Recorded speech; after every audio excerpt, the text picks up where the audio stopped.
अदलिया का larger than life, अदलिया जो अपने आप को किंग समझती है और अदलिया चाहती है कि वो लोगों को घर भेजे, अवाम के मुंतखब नुमाइंदों को, और वो फैसला करे कि इस मुल्क का हुक्मरान किसको होना है, 4-5 लोग मिलके।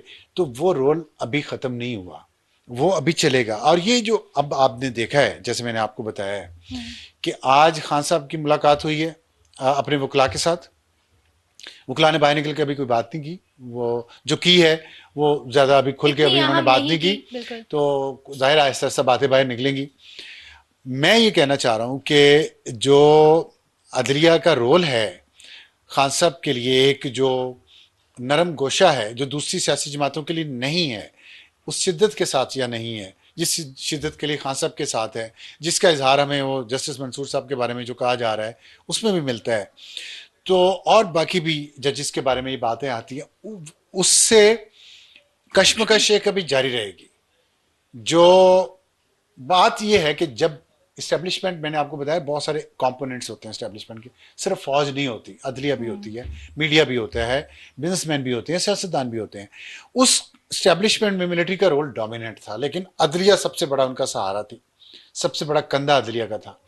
अब वो वैसे नहीं रहा, आपस में जो उनका अलायंस था वो वैसे नहीं है, वो एक कश्मकश है, वो जारी है अभी भी। अब अदलिया चाहती है, अनफॉर्चुनेटली कोई अच्छा काम अदलिया चाहती होती तो मैं शायद तारीफ भी करता, लेकिन अफसोस इस बात का है कि अदलिया पावर गेम में पड़ी हुई है, पॉलिटिक्स में पड़ी हुई है, पॉलिटिक्स करना चाहती है, कर रही है, और अपना हिस्सा इस पावर गेम में ज्यादा लेना चाह रही है। ये झगड़ा है सारा, जो नहीं करना चाहिए। अदलिया को अदल पे फोकस करना चाहिए, अपने अपने जो अंदर उनके इस्लाहात हैं उस पर फोकस करना चाहिए, उस पर नहीं कर रहे। 139वें नंबर पे पूरी दुनिया में, उसकी फिक्र नहीं है पावर में मेरा कितना हिस्सा है, पावर ग्रैब कितना मैं कर सकता हूं। अदलिया इस पे फोकस है, और इसी की वजह से सारे प्रॉब्लम्स हो रहे हैं। और ये जो बुशरा बीबी का है, इमरान खान साहब की अहलिया की रिहाई और उससे पहले 26वीं आईनी तरमीम का मंजूर हो जाना, और पीटीआई का अब तक उसके ऊपर एहतजाज हमें नज़र नहीं आया। रद्द अमल तो जाहिर है कि वो कह रहे हैं कि हम ऑन बोर्ड नहीं थे, ये था वो था। एहतजाज अब तक बाकायदा तौर पे नहीं है। तो do you think there is some understanding? देखिए आप खुल के कहना चाहती है कि कोई डील हुई है, मैं इस पे बात को अवॉइड कर रहा था, मैं कभी इधर जा रहा हूँ कभी उधर जा रहा हूँ, लेकिन आप घुमा के आप मुझे निकलने अंडरस्टैंडिंग नहीं की दे मैं रही बात दायरे कर से, रही हूँ। और आप ये चाहती हैं कि मैं कहूँ कि कोई डील के तहत बुशरा बीबी की रिहाई हुई है। तो लगता तो ऐसे ही है। देखें, इसकी आप कहें मैं कंफर्म कर दूं तो शायद मैं कंफर्म ना कर सकूं, लेकिन लगता है ऐसे ही, और उसकी वजह है, बहुत सॉलिड वजह है। Senator Faisal Vawda, exactly. आपको भी पता है, मुझे भी पता है, सबको पता है यस। कि उनके पास बहुत सारी इंफॉर्मेशन होती है, और एक्सेस सॉलिड टू इंफॉर्मेशन इस मुल्क सॉलिड में। इंफॉर्मेशन होती इस मुल्क में अगर एक्सेस टू इंफॉर्मेशन का राइट सबसे ज्यादा एक्सरसाइज करता है ना, वो फैसल वाबडा साहब करते हैं। और वो आजकल जो इंफॉर्मेशन दे रहे हैं ना, वो ऐसा ही हो रहा है। वो उन्होंने कहा था कि ये तरमीम पास हो जाएगी इतनी तारीख तक, वो हो गई। फिर उन्होंने कहा कि बुशरा बीबी की जमानत हो जाएगी, और आज हो गई। 26 फिर से उन्होंने कहा मुलाकातें कि शुरू हो मुलाक जाएंगी, वो हो गई, कोर्ट से ऑर्डर आ गया। आ गया कि सब। तो ये जो कोर्ट के फैसलों का भी उन्हें एडवांस में इल्म होता है, तो कैसे, हालांकि कोर्ट तो ये जाहिर कर रही है कि हम तो बड़े चैंपियन हैं, हम तो इंसाफ देते हैं, हम बेखौफी से आज़ादी से इंसाफ देते हैं। तो ठीक ये है। जो आपने 26वीं तरमीम के साथ इसको मिलाया है ना, और एससीओ की कॉन्फ्रेंस भी हो गई है, कोई बड़ा वाकया हुए बगैर। यस। तो ये दोनों बड़े इवेंट होने के बाद ये जो रिलीफ मिलना शुरू हुआ है पीटीआई को, पहले बुशरा बीबी को और फिर खान साहब को भी मुलाकातों का, तो एक बात इसमें और कही जा रही है, बड़ी अहम इस डील का जो हिस्सा लगता है, कि पीटीआई को अली मीन गंडापुर सब नहीं संभाल सके, और वो अपने मामला सूबे के उनसे नहीं संभाले जा रहे, करप्शन के इल्जाम बहुत ज्यादा हैं, और जो लीडरशिप है पीटीआई की जो बाहर थी, उनके आपस में इख्तलाफात इतने ज्यादा हो गए हैं कि लगता था कि शायद इमरान खान की जो बहनें हैं, अलीमा खान और उज़मा खान, जो जी वो भी गिरफ्तार हैं, जी जी। तो शायद कहीं ये तय हुआ था कि वो गिरफ्तार होंगी और बुशरा बीबी बाहर आ जाएंगी। अच्छा। तो अब आप सोचे ना कि मेरा पहले सवाल अगला यही पहले था। पहले जो अलीमा खान, और उस अलीमा खान खास तौर पे जो बाहर निकल के खान साहब के साथ बात करके जो बात करती थी, सब उस पर ज्यादा यकीन करते थे हम्म। बजाय दूसरे लोगों की बात के। तो उस वजह से पार्टी के अंदर इख्तलाफात बढ़ गए हम्म। और ग्रुपिंग हो गई। पार्टी लग रहा था कि अलीमा खान के पास चली जाएगी। अब अगर वो जेल में चली गई हैं दोनों बहनें, हम्म। और बुशरा भी बाहर आ गई हैं अचानक, हम्म। तो बुशरा बीबी फिर आपके ख्याल में पीटीआई को कंट्रोल नहीं करेंगी? तो उनका एक्टिव पॉलिटिकल रोल आप कह रहे हैं कि हो जाएगा? बिल्कुल होगा।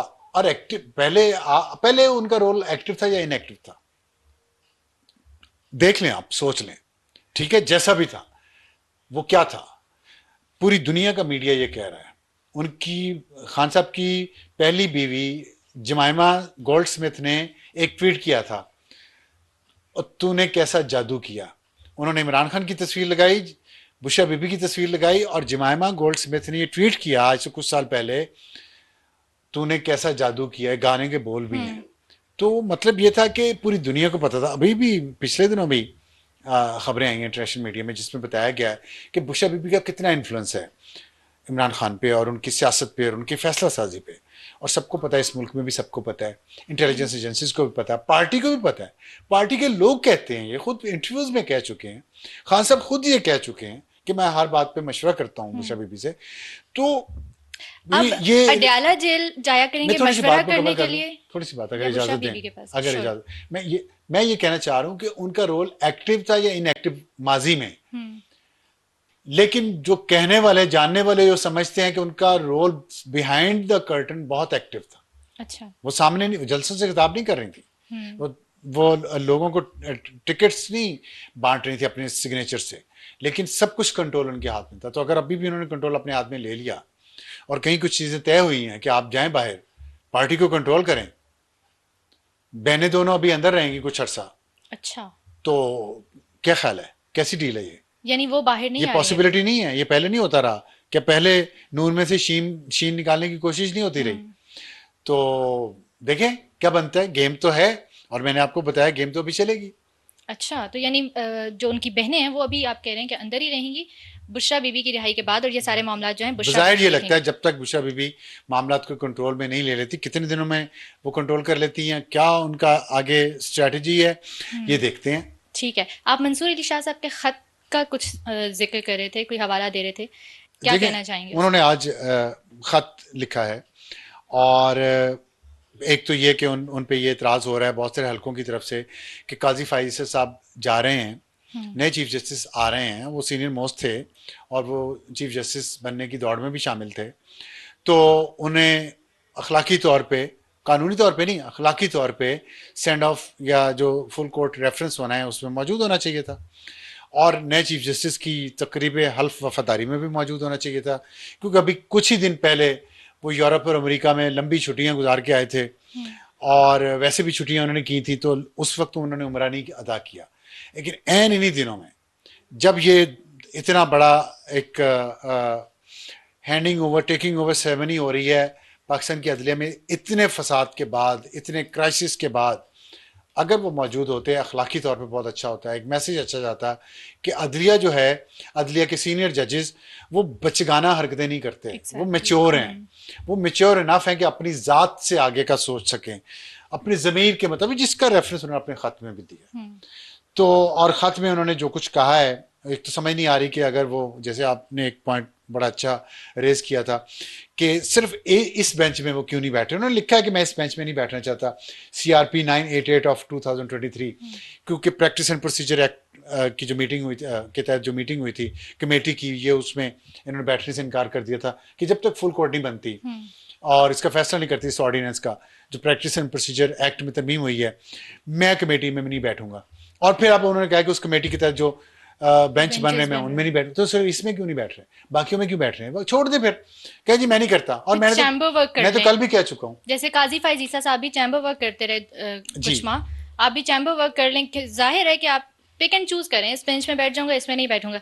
मैंने कोशिश की है इस केस की डिटेल्स लेने की, लेकिन मुझे मिल नहीं सकी अभी तक। तो मैंने आपको कल भी कहा था, आपने सवाल किया था, मैंने कहा था कि जस्टिस मंसूर और जस्टिस मुनीब को अखलाकी तौर पे तो अब मुस्ताफ़ी हो जाना चाहिए।